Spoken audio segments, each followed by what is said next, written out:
Bienvenue dans Deep Media, le podcast qui décrypte les médias à l'ère du numérique. Je suis Julien Bougeot, consultant en social media, IA générative et formateur depuis plusieurs années.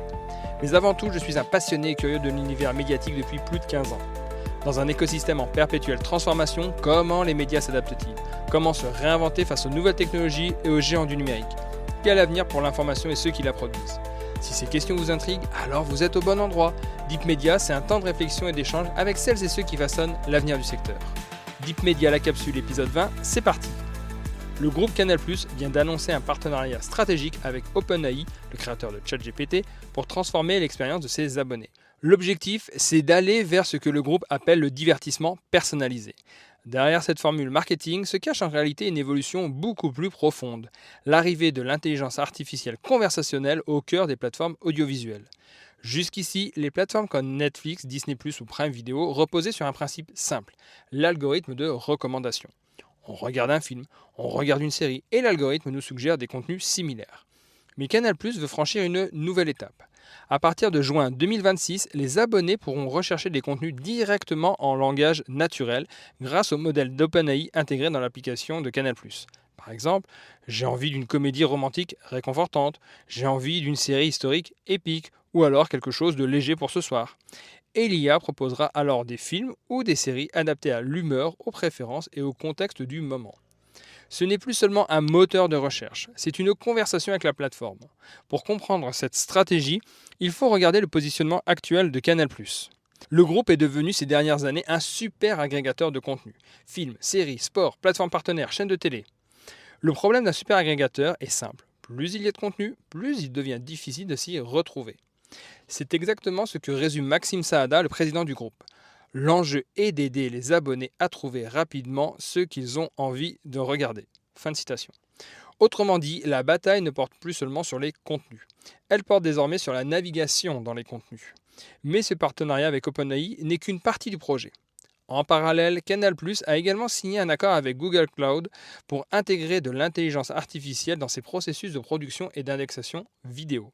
Concrètement, l'objectif est d'analyser et d'indexer l'ensemble de la bibliothèque de contenu du groupe.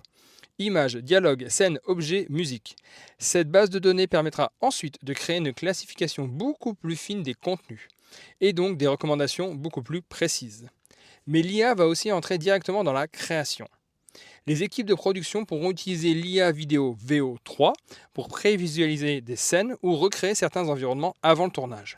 Autrement dit, l'IA devient à la fois un outil de découverte des contenus et un outil de fabrication de ces mêmes contenus.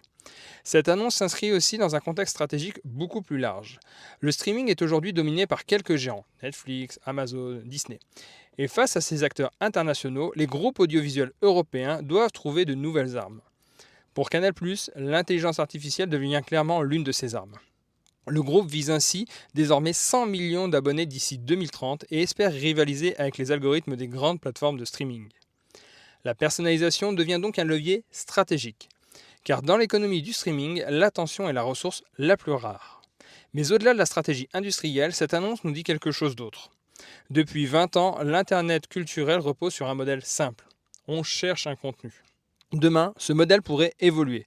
Les plateformes pourraient comprendre l'intention de l'utilisateur, comprendre son humeur, son contexte, son moment de vie, et ainsi lui proposer une expérience de divertissement presque sur mesure. On passe donc d'un modèle basé sur le catalogue à un modèle basé sur l'interaction.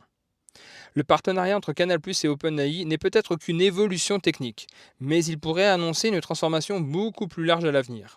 Dans les années 2010, les plateformes ont révolutionné la distribution. Dans les années 2020, elles ont révolutionné la recommandation. Dans les années 2030, elles pourraient bien révolutionner la relation entre l'utilisateur et le contenu. Et dans ce nouveau paysage médiatique, une chose devient claire. Le futur du divertissement ne sera pas seulement streamé, il sera conversationnel. Je vous remercie d'avoir écouté cette 20e capsule de Deep Media.